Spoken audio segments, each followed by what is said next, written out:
Hello everybody. ਅੱਜ ਅਸੀਂ ਜੋ ਕਵਿਤਾ ਪੜ੍ਹਨ ਜਾ ਰਹੇ ਹਾਂ ਕਲਾਸ 10th ਦੀ ਜੋ ਪੋਇਮ ਅਸੀਂ ਪੜ੍ਹਨ ਜਾ ਰਹੇ ਹਾਂ ਰਜ਼ੀਆ ਦ ਟਾਈਗਰੈਸ। ਇਹ ਕੇਕੂ ਐਂਡ ਦਾਰੂਵਾਲਾ ਦੀ ਲਿਖੀ ਹੋਈ ਪੋਇਮ ਆ। ਇਹ ਪੋਇਟ 1937 ਦੇ ਵਿੱਚ ਲਾਹੌਰ 'ਚ ਪੈਦਾ ਹੋਏ।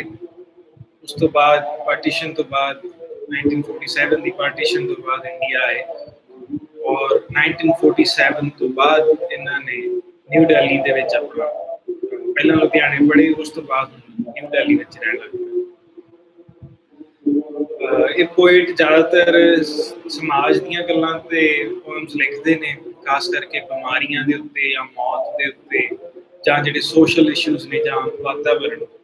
ਇਸ ਲਈ ਇਹਨਾਂ ਨੂੰ poet of death and disease ਵੀ ਕਿਹਾ ਜਾਂਦਾ। ਇਹ ਜ਼ਿਆਦਾਤਰ ਸਮਾਜ ਦੇ ਗਲਤ ਕੰਮਾਂ ਤੇ ਜਾਂ ਰਾਜਨੀਤੀ ਤੇ ਜਾਂ ਹੋਰ ਜੋ ਕੁਛ ਚੱਲ ਰਿਹਾ ਉਸ ਤੇ ਵਿਅੰਗ ਕਰਦੇ ਨੇ, ਜਿਸ ਨੂੰ ਅੰਗਰੇਜ਼ੀ 'ਚ ਆਪਾਂ ਸੈਟਾਇਰ ਕਹਿੰਦੇ ਨੇ। ਇਹ ਪੋਇਮ ਰਜ਼ੀਆ ਦ ਟਾਈਗਰੈਸ এনवायरमेंट ਨਾਲ ਸੰਬੰਧਿਤ ਹੈ ਔਰ ਕੋਚਿੰਗ ਦੇ ਨਾਲ ਸੰਬੰਧਿਤ। ਪਹਿਲਾਂ ਇੱਕ ਵਾਰੀ ਪੋਇਮ ਪੜ੍ਹਦੇ ਹਾਂ, ਉਸ ਤੋਂ ਬਾਅਦ ਇਸ ਨੂੰ ਟ੍ਰਾਂਸਲੇਟ ਕਰਾਂਗੇ, ਫਿਰ ਇਸ ਦੇ ਥੀਮ ਤੇ ਹੋਰ ਬਾਕੀ ਚੀਜ਼ਾਂ ਅੰਡਰਸਟੈਂਡ ਕਰਾਂਗੇ। The tigress Razia lives alone. The tigress Razia lives alone. Her two cubs haven't yet been named. Sheru barely played with them and now he's gone. Oh, what a shame. Sheru was an expert on winds, knew how they traversed dale and hill, and where they put up for the night when no leaf stirred and all was still. Sheru was an expert on winds, knew how they traversed dale and hill, and where they put up for the night when no leaf stirred and all was still. He knew his winds, their traffic lanes. He knew the deer would smell him out if they were downwind, so he would belly crawl and crouch and take a long circular route, hiding behind bush and shrub. Once he knew his scent won't carry, in a flash he would erupt. Deer hadn't sniffed that thick and musty smell of his, which people dubbed as tiger scent. He caught the stag. His claw fell like a giant club. On neck and antler, both were crushed. Now Sheru's gone. Not anymore do people fear his dreaded spoor, bug-marked on the forest floor. Grief and fear start competing in Razia's heart. With Sheru gone, will the hyenas hum her cubs? Can she leave the little ones alone when she goes hunting flesh and bone? The tigress Razia lives in fear, a greater dread. When will again the poachers with their gun appear?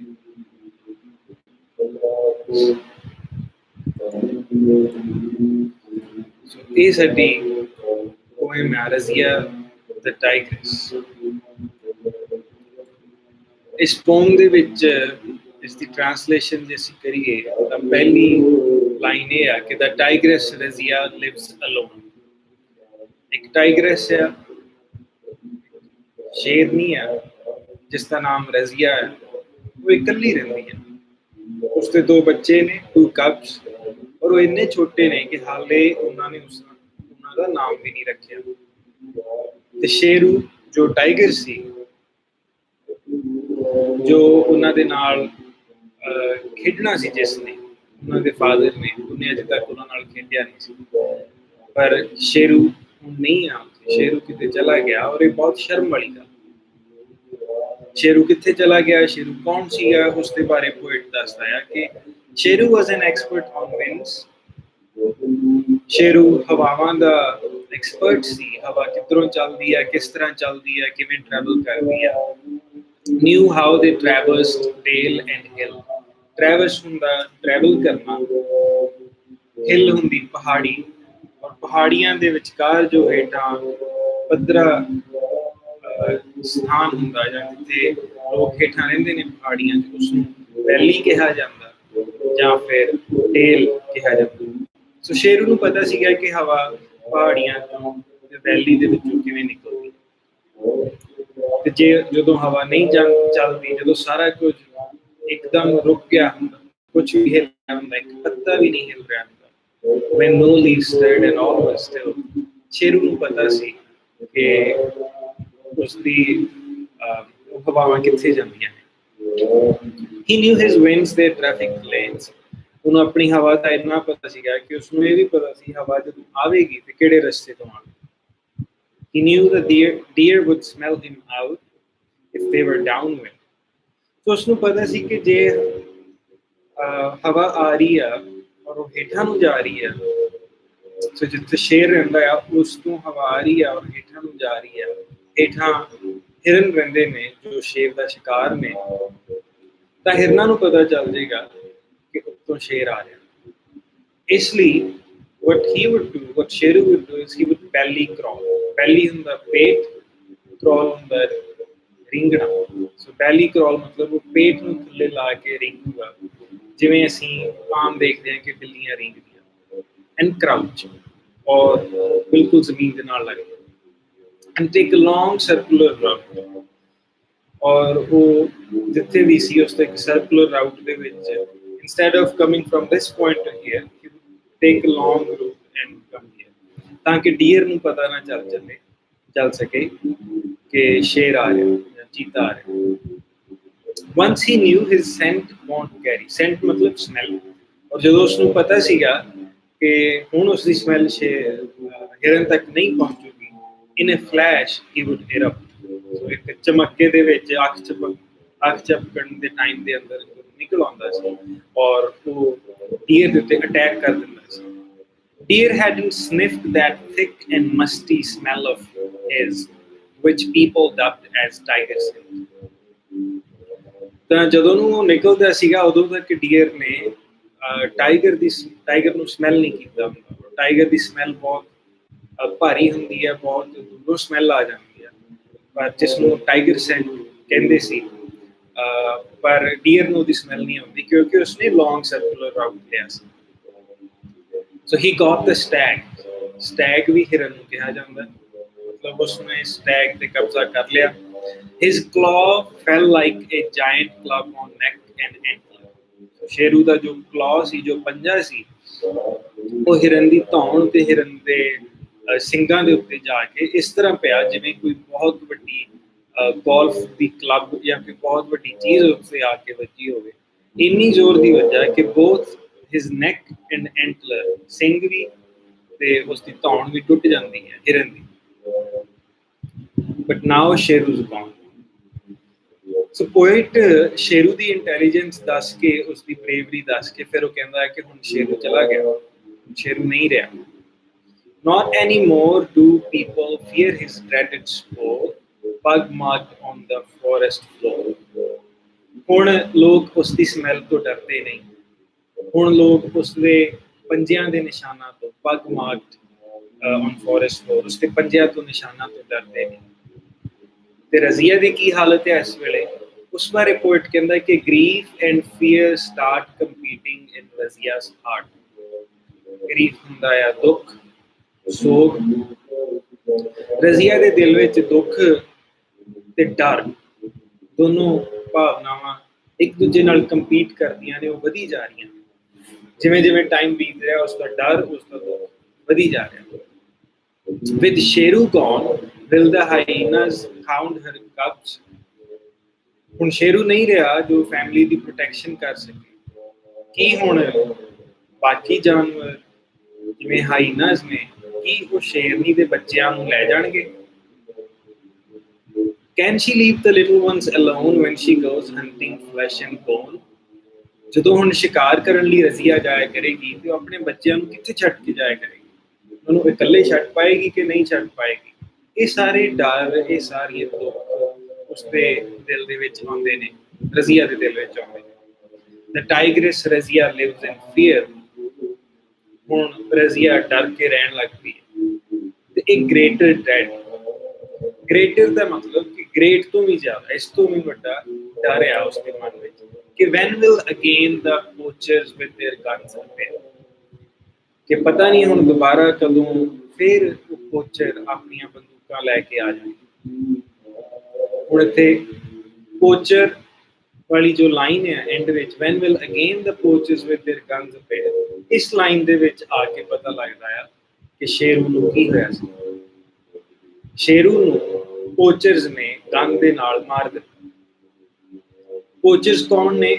Posture ਉਹ ਸ਼ਿਕਾਰੀ ਹੁੰਦੇ ਨੇ ਜੋ ਜਾਨਵਰਾਂ ਨੂੰ ਮਾਰ ਕੇ ਉਹਨਾਂ ਦੀਆਂ ਵਸਤੂਆਂ ਵੇਚ ਕੇ, ਜਿਵੇਂ ਉਹਨਾਂ ਦੀ ਖੱਲ ਜਾਂ ਉਹਨਾਂ ਦੇ ਨੌਂ ਜਾਂ ਉਹਨਾਂ ਦੇ ਸਿੰਗ ਵੇਚ ਕੇ ਪੈਸੇ ਕਮਾਉਂਦੇ, ਉਹਨਾਂ ਨੂੰ ਪੋਚਰਸ ਕਿਹਾ ਜਾਂਦਾ। ਸੋ ਇੱਕ ਪੋਚਰਸ ਨੇ ਆ ਕੇ ਟਾਈਗਰ ਨੂੰ ਮਾਰ ਦਿੱਤਾ। ਔਰ ਇਹ ਜੋ ਪੋਇਮ ਆ ਇੰਡੀਆ ਦੇ ਪੋਇਟ ਨੇ ਲਿਖੀ ਹੈ, ਔਰ ਇੰਡੀਆ ਦਾ ਇੱਕ ਮੇਨ ਕੰਸਰਨ ਹੈ ਟਾਈਗਰਸ ਜਿਹੜੇ ਨੇ ਇੰਡੀਆ ਦੇ ਉਹ ਇੰਡੇਂਜਰਡ ਨੇ। ਬਹੁਤ ਥੋੜੇ ਟਾਈਗਰਸ ਇੰਡੀਆ ਵਿੱਚ ਰਹਿ ਗਏ। ਔਰ ਉਸ ਪੋਇਮ ਦੇ ਉੱਤੇ ਆਧਾਰਿਤ ਇਹ ਪੋਇਮ ਹੈ। ਔਰ ਸਾਨੂੰ ਸ਼ੇਰਨੀ ਜਾਂ ਸ਼ੇਰ ਜਾਂ ਸ਼ੇਰ ਦੀ ਫੈਮਿਲੀ ਜਾਂ ਹੋਰ ਵਾਈਲਡ ਲਾਈਫ ਦੇ ਪਰਸਪੈਕਟਿਵ ਦੇ ਨਾਲ ਸਮਝਾਉਂਦੀ ਹੈ ਕਿ ਪੋਚਿੰਗ ਦਾ ਜਾਂ ਇਨਵਾਇਰਮੈਂਟ ਡਿਪਲੀਸ਼ਨ ਦਾ ਇਨਵਾਇਰਮੈਂਟ ਤੇ ਕੀ ਇੰਪੈਕਟ।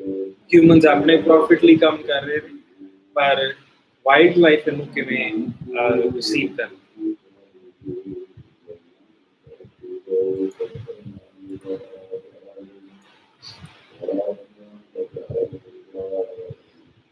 ਇਸ ਪੋਇਮ ਦੇ ਵਿੱਚ, ਇਸ ਦੀ ਐਕਸਰਸਾਈਜ਼ ਦੇ ਵਿੱਚ ਪਿੱਛੇ ਜੋ ਵਰਡ ਮੀਨਿੰਗਸ ਦਿੱਤੇ ਹੋਏ ਨੇ ਉਹ ਸਾਰੇ ਕਲੀਅਰ ਹੀ ਹਨ, ਪਰ ਮੈਂ ਉਹਨਾਂ ਦੀ ਪੰਜਾਬੀ ਦੱਸ ਦਿੰਦਾ। ਟਰੈਵਲਡ ਮਤਲਬ ਸਫ਼ਰ ਕਰਨਾ। ਡੇਲ ਵੈਲੀ ਜੋ ਪਹਾੜੀਆਂ ਦੇ ਵਿਚਲੀ ਜਗ੍ਹਾ ਹੁੰਦੀ ਹੈ। ਸਟਰ ਦਾ ਮਤਲਬ ਹੁੰਦਾ, ਵੈਸੇ ਤਾਂ ਸਟਰ ਦਾ ਮਤਲਬ ਹੁੰਦਾ ਕਿਸੇ ਚੀਜ਼ ਨੂੰ ਘੋਲਣਾ ਪਾਣੀ ਦੇ ਅੰਦਰ ਜਾਂ ਕਿਸੇ ਹੋਰ ਲਿਕੁਇਡ ਦੇ ਅੰਦਰ, ਪਰ ਇੱਥੇ ਸਟਰ ਦਾ ਮਤਲਬ ਇਸ ਪੋਇਮ ਵਿੱਚ ਆ ਹਿੱਲਣਾ। when no leaf stirred ਮਤਲਬ ਜਦੋਂ ਕੋਈ ਵੀ ਪੱਤਾ ਨਹੀਂ ਹਿੱਲ ਰਿਹਾ ਸੀ। ਸ਼ਰਬ ਹੁੰਦੀਆਂ ਨੇ ਝਾੜੀਆਂ। ਇਰਪਟ ਹੁੰਦਾ ਹੈ ਬਾਹਰ ਨਿਕਲਣਾ। ਡਬਡ ਇਸ ਦਾ ਮਤਲਬ ਹੁੰਦਾ ਆ ਕਿਸੇ ਚੀਜ਼ ਨੂੰ ਡਿਸਕ੍ਰਾਈਬ ਕਰਨਾ। ਵੈਸੇ ਡਬ ਦਾ ਮੀਨਿੰਗ ਇਹ ਵੀ ਕਿਹਾ ਜਾਂਦਾ ਅੱਜ ਕੱਲ੍ਹ, ਜਿਵੇਂ ਅੰਗਰੇਜ਼ੀ ਦੀ ਮੂਵੀ ਆ ਜਾਂ ਪੰਜਾਬੀ ਦੀ ਮੂਵੀ ਆ, ਉਸ ਮੂਵੀ ਦੇ ਉੱਤੇ ਇੱਕ ਨਵੀਂ ਭਾਸ਼ਾ ਵਿੱਚ ਉਸਨੂੰ ਜਾਂ ਵੱਖਰੀ ਭਾਸ਼ਾ ਵਿੱਚ ਉਸ ਮੂਵੀ ਨੂੰ ਰਿਕਾਰਡ ਕੀਤਾ ਜਾਂਦਾ, ਉਸ ਨੂੰ ਕਹਿ ਦਿੰਦੇ ਕਿ ਡਬ ਕੀਤਾ ਗਿਆ। ਪਰ ਡਬ ਦਾ ਮੀਨਿੰਗ ਅੰਡਰਸਟੈਂਡ ਕਰਨਾ ਜਾਂ ਡਿਸਕ੍ਰਾਈਬ ਕਰਨਾ। ਡਰੈਡਡ ਦਾ ਮਤਲਬ ਡਰਨਾ। ਸਪੋਰ ਦਾ ਮਤਲਬ ਜਾਨਵਰ ਦੀ ਸਮੈਲ। ਔਰ ਪੋਚਰਸ ਦਾ ਮਤਲਬ ਐਨੀਮਲ ਹੰਟਰ, ਉਹ ਇਨਸਾਨ ਜੋ ਐਨੀਮਲਸ ਦਾ ਸ਼ਿਕਾਰ ਕਰਦੇ ਨੇ ਆਪਣੇ ਕਿਸੇ ਪ੍ਰੋਫਿਟ ਦੇ ਵਾਸਤੇ। ਇਹ ਜੋ ਪੋਇਮ ਦੇ ਕੁਐਸਚਨਸ ਨੇ, rewrite the poem Razia the tigress in prose with one sentence for each stanza. ਇਸ ਦੇ ਵਿੱਚ ਤੁਸੀਂ ਪੋਇਮ ਦੇ ਜਿੰਨੇ ਵੀ ਸਟੈਂਜ਼ਾਸ ਨੇ ਉਹ ਸਾਰੇ ਨੂੰ ਇੱਕ ਲਾਈਨ ਦੇ ਅੰਦਰ ਸਮਰਾਈਜ਼ ਕਰ ਸਕਦੇ ਹੋ। ਜਿਵੇਂ ਫॉर ਐਗਜ਼ਾਮਪਲ ਜਿਹੜਾ ਫਸਟ ਸਟੈਂਜ਼ਾ ਆ, the tigress Razia lives alone, her 2 cubs haven't yet been named, Sheru barely played with them and now he's gone, oh what a shame। ਇਸ ਨੂੰ ਤੁਸੀਂ ਇੱਕ ਸੈਂਟੈਂਸ ਵਿੱਚ ਇਵੇਂ ਲਿਖ ਸਕਦੇ ਹੋ ਕਿ there was a tigress Razia and who lived with her 2 cubs, but she did not live with her husband anymore because the husband is gone now। This is one sentence for this stanza, and you can do similar thing for the second stanza where you can say ke Sheru, so the stanza is Sheru was an expert on winds, knew how they travel stale and hill and where they put up for the night when no leaf stirred and all was still। So you can say that Sheru was so intelligent that he knew how the wind would travel in the hills and how the wind would perform when there was no wind। You can write a sentence like that, and so on. The stanza where they says he knew his winds, their traffic lanes, he knew the deer would smell him out if they were downwind, so he would barely crawl in front। You can say that Sheru was so smart that he knew that his smell would threaten the deer, so he would try another way to go to the deer and take a long circular route hiding behind bush and shrub। Once he knew his scent would carry in a flash he would erupt। इस stanza ਨੂੰ ਇਹ ਕਹਿ ਸਕਦੇ ਹੋ ਕਿ Sheru knew when the time was to attack the deer, he would attack it very quickly, just like lightning flash or something like that। You can find similar sentences for the last four stanzas. In second question, uh, the poem asks, they write the summary of poem Razia the Tigress. तो summary poem ਦੀ ਕੀ ਹੋ ਸਕਦੀ ਆ? ਤੁਸੀਂ ਜੇ ਪੰਜਾਬੀ ਵਿੱਚ ਇਸ ਦੀ ਗੱਲ ਕਰੀਏ ਤਾਂ ਸਮਰੀ ਇਸ ਦੀ ਇਹ ਨਿਕਲਦੀ ਹੈ ਕਿ ਟਾਈਗਰ ਦੀ ਫੈਮਿਲੀ ਸੀ ਜਿਸ ਵਿੱਚ ਸ਼ੇਰੂ ਸੀ, ਰਜ਼ੀਆ ਸੀ ਤੇ ਉਹਨਾਂ ਦੇ ਬੱਚੇ ਸੀ। ਪਰ ਟਾਈਗਰ ਨੂੰ ਪੋਚਰਸ ਨੇ ਮਾਰ ਦਿੱਤਾ ਆਪਣੀ ਗਨ ਦੇ ਨਾਲ ਤੇ ਹੁਣ ਰਜ਼ੀਆ ਆਪਣੇ ਬੱਚਿਆਂ ਦੇ ਨਾਲ ਰਹਿੰਦੀ ਹੈ ਔਰ ਉਸਦੇ ਮਨ ਵਿੱਚ ਡਰ ਆ ਕਿ ਉਸਦੇ ਬੱਚੇ ਕਿੰਨੀ ਕੁ ਦੇਰ ਤੱਕ ਸੇਫ ਨੇ ਜਾਂ ਪੋਚਰਸ ਦੁਬਾਰਾ ਨਾ ਆ ਜਾਣ ਤੇ ਨਾਲ ਹੀ ਉਹਨੂੰ ਸ਼ੇਰੂ ਦੇ ਜਾਣ ਦਾ ਦੁੱਖ। Now you can convert this into English by saying that this poem is about a fine family of tiger which consisted of Razia the tigress, her two cubs, and her husband Sheru or her partner Sheru. And now there is no Sheru anymore because poachers have killed Sheru. And now Razia is afraid and she is sad. She's sad because Sheru is dead, and she's afraid because she is worried about her cubs' safety and security. And the question is, what is the theme of poem Razia the Tigress? This poem the thin theme में डर, दुख, animals, animal rights, the humans the selfishness.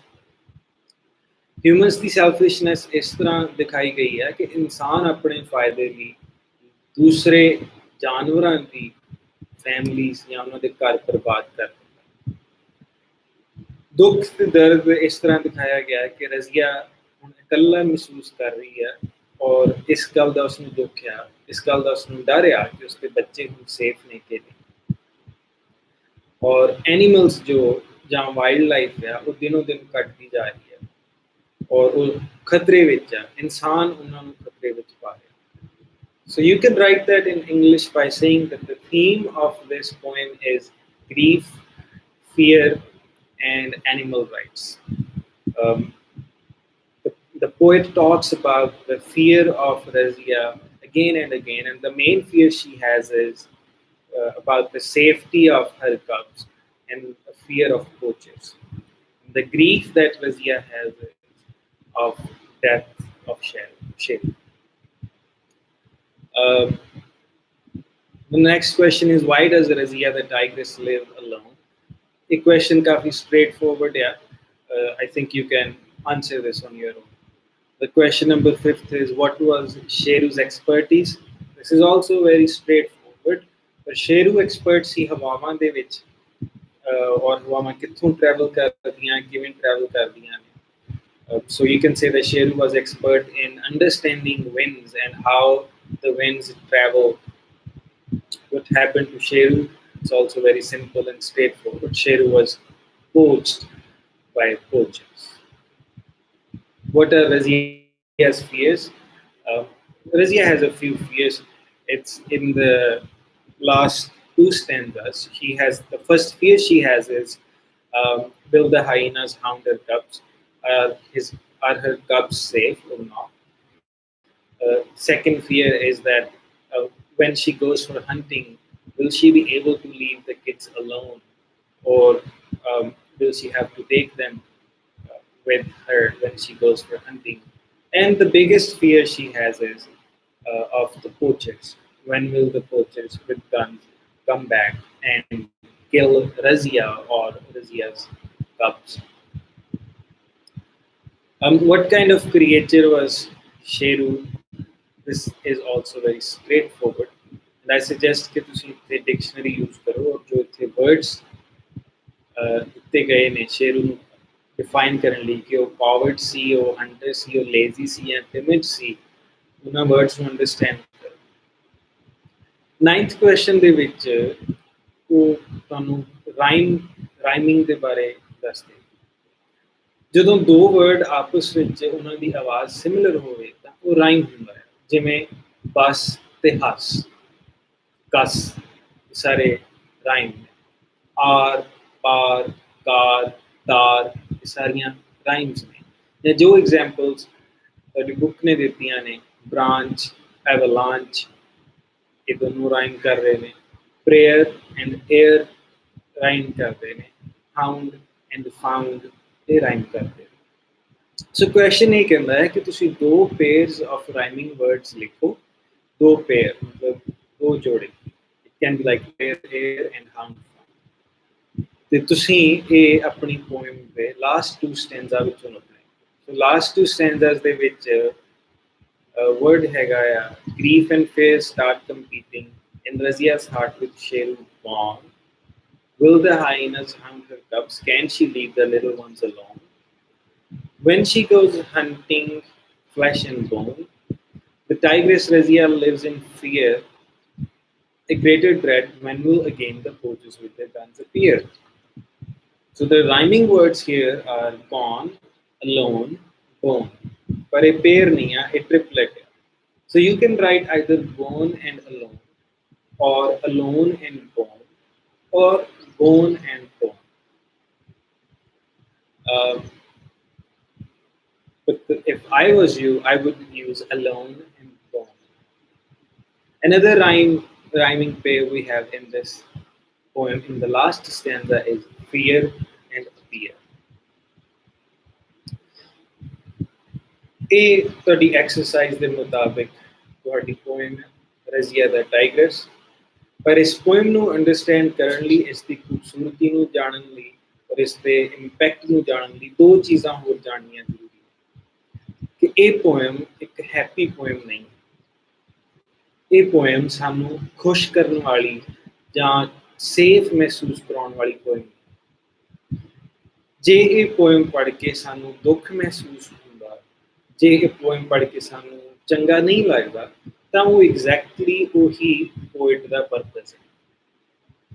Poet ਚਾਹੁੰਦਾ ਹੈ ਕਿ ਅਸੀਂ ਉਸ tigers ਦੇ ਵਾਂਗੂ, ਉਸ ਟਾਈਗਰਸ ਦੇ ਬੱਚਿਆਂ ਵਾਂਗੂ ਮਹਿਸੂਸ ਕਰ ਸਕੀਏ ਕਿ ਜਦੋਂ ਸਾਡੇ ਪਰਿਵਾਰ ਦੇ ਕਿਸੇ ਸ਼ਖਸ ਨੂੰ ਜਾਂ ਕਿਸੇ ਇੱਕ ਮੈਂਬਰ ਨੂੰ ਕੋਈ ਵੀ ਜਣਾ ਆ ਕੇ ਮਾਰ ਦੇਵੇ, ਗੋਲੀ ਮਾਰ ਦੇਵੇ, ਕਤਲ ਕਰ ਦੇਵੇ, ਤਾਂ ਬਾਕੀ ਪਰਿਵਾਰ 'ਤੇ ਕੀ ਬੀਤਦੀ ਹੈ। ਇਹ ਸਿਰਫ ਇਨਸਾਨ ਹੀ ਨਹੀਂ ਨੇ ਜਿਨ੍ਹਾਂ ਦੇ ਕੋਲ ਇਮੋਸ਼ਨਸ ਨੇ, ਜਿਨ੍ਹਾਂ ਦੇ ਕੋਲ ਅਟੈਚਮੈਂਟ ਆ, ਪਰ ਸਾਰੇ ਜਾਨਵਰ। ਦੂਸਰੀ ਗੱਲ ਆ ਜੋ ਇਸ ਪੋਇਮ ਦੇ ਵਿੱਚ ਮੇਨ ਪੋਐਟਿਕ ਡਿਵਾਈਸ ਯੂਜ਼ ਕੀਤੀ ਗਈ ਆ, ਉਹ ਪੋਐਟਿਕ ਡਿਵਾਈਸ ਹੈ ਪਰਸੋਨੀਫਿਕੇਸ਼ਨ। ਜਿਵੇਂ ਡੈਥ ਦਾ ਲੈਵਲਰ ਦੇ ਵਿੱਚ ਸੀ, ਇਸੇ ਤਰ੍ਹਾਂ ਇਸ ਪੋਇਮ ਦੇ ਵਿੱਚ ਵੀ ਪਰਸੋਨੀਫਿਕੇਸ਼ਨ ਯੂਜ਼ ਕੀਤੀ ਗਈ। ਇਸ ਦੇ ਵਿੱਚ ਜੋ ਰਜ਼ੀਆ ਹੈ, ਸ਼ੇਰੂ ਹੈ, ਔਰ ਜੋ ਟਾਈਗਰਸ ਦੇ ਬੱਚੇ ਹਨ, ਕਬਸ ਨੇ, ਉਹਨਾਂ ਸਾਰਿਆਂ ਨੂੰ ਪਰਸੋਨੀਫਾਈ ਕੀਤਾ ਗਿਆ। For example, the tigress Razia lives alone. Her two cubs haven't yet been named. ਹੁਣ ਇੱਥੇ pronoun use ਕੀਤਾ ਗਿਆ ਆ her. Him and her ਜੋ words ਨੇ, ਇਹ ਹਿਊਮਨਸ ਵਾਸਤੇ ਵਰਤੇ ਜਾਂਦੇ, ਪਰਸਨਸ ਵਾਸਤੇ ਵਰਤੇ ਜਾਂਦੇ। ਪਰ ਇੱਥੇ ਗੱਲ ਚੱਲ ਰਹੀ ਆ ਟਾਈਗਰਸ ਤੇ ਟਾਈਗਰਸ ਦੇ ਬਾਰੇ। ਸੋ ਇਸ ਦਾ ਮਤਲਬ ਪੋਇਟ ਨੇ ਉਹਨਾਂ ਨੂੰ ਪਰਸੋਨੀਫਾਈ ਕੀਤਾ ਹੈ। ਇੱਥੇ ਪਰਸੋਨੀਫਿਕੇਸ਼ਨ ਚੱਲ ਰਹੀ ਹੈ। And then another line is her two cubs haven't yet been named. ਸਾਨੂੰ ਸਾਰਿਆਂ ਨੂੰ ਪਤਾ ਹੈ ਕਿ ਜਾਨਵਰ ਅਜਿਹੀ ਭਾਸ਼ਾ ਨਹੀਂ ਬੋਲਦੇ ਜਿਸ ਵਿੱਚ ਉਹਨਾਂ ਨੇ ਇੱਕ ਦੂਸਰੇ ਦੇ ਨਾਮ ਰੱਖੇ ਹੁੰਦੇ। ਨਾਮ ਸਿਰਫ ਇਨਸਾਨ ਰੱਖਦੇ, ਸਿਰਫ ਪਰਸਨਸ ਨਾਮ ਰੱਖਦੇ। ਇੱਥੇ ਵੀ ਪਰਸੋਨੀਫਿਕੇਸ਼ਨ ਹੈ। And if we go forward, in the third stanza talks about Sheru, and it starts with, he knew his wings. He knew his wings. Now, he and his are also pronouns used for humans, for persons. So, ithe again personification used ho rahi hai. And agli line hai, he knew the deer would smell him. Now, he knew. He word ਤੋਂ ਸਾਨੂੰ ਪਤਾ ਲੱਗਦਾ ਹੈ ਕਿ ਇੱਕ non person ਨੂੰ, tiger is non person, non person ਨੂੰ person ਦੇ ਤਰੀਕੇ ਨਾਲ ਬੁਲਾਇਆ ਗਿਆ ਔਰ ਇਸ ਨੂੰ ਪਰਸੋਨੀਫਿਕੇਸ਼ਨ ਕਰਕੇ ਇਸ ਆਪਣੀ poem ਨੂੰ ਹੋਰ ਜ਼ਿਆਦਾ impact ਦਿੱਤਾ ਗਿਆ। And then similar thing happens in the fourth stanza. Once he knew his scent won't carry, or you can go forward, uh, and you can see that there is so much personification going on in this poem. Now, why will there be personification? Tiger ਦੀ ਗੱਲ ਕਰਦੇ ਹਾਂ, poet it's ਵੀ ਵਰਤ ਸਕਦਾ, ਔਰ ਜਾਨਵਰ ਦੇ ਵਾਸਤੇ ਜੋ ਪ੍ਰੋਨਾਊਨਸ ਵਰਤੇ ਜਾਂਦੇ ਨੇ ਉਹ ਪ੍ਰੋਨਾਊਨਸ ਵਰਤ ਸਕਦਾ, ਪਰ ਫਿਰ ਵੀ ਉਸਨੇ ਹੀ ਜਾਂ she ਕਿਉਂ ਵਰਤਿਆ, ਫਿਰ ਵੀ ਉਸਨੇ ਉਸਨੂੰ ਪਰਸੋਨੀਫਾਈ ਕਿਉਂ ਕੀਤਾ?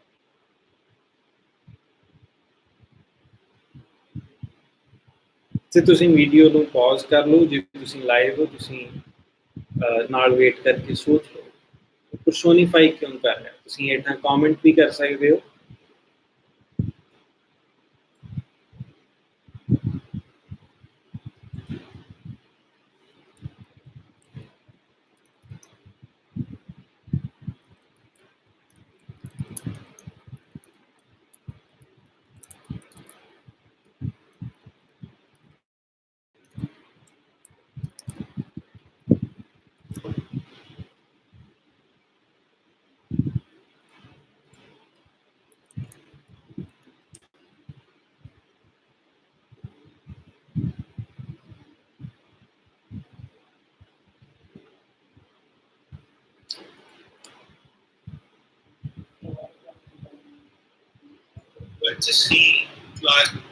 Hello Rohan.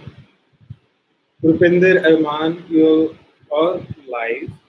Why do you think the poet uses personification?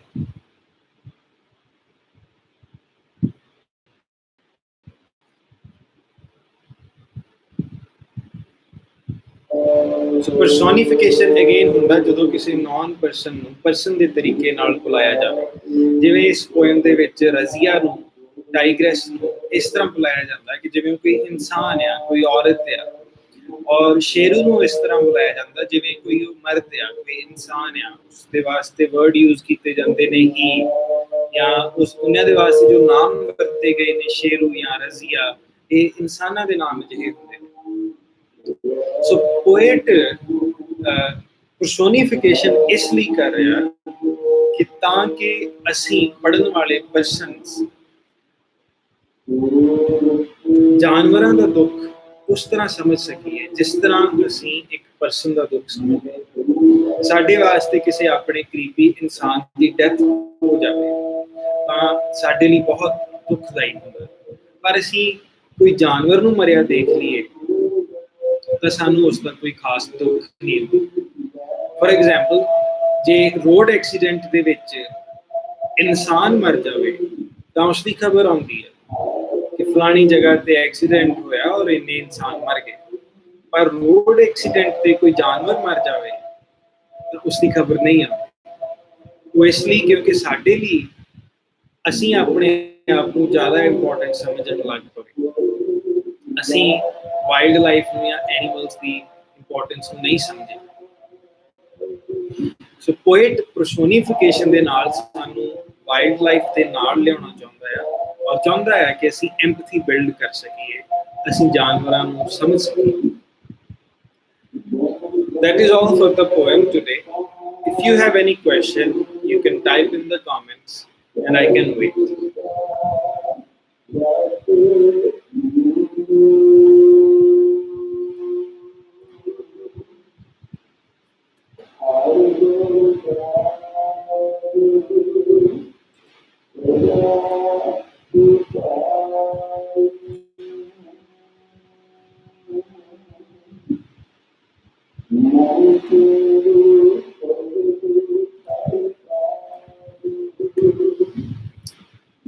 If you don't have any questions now, you can add in the comments later.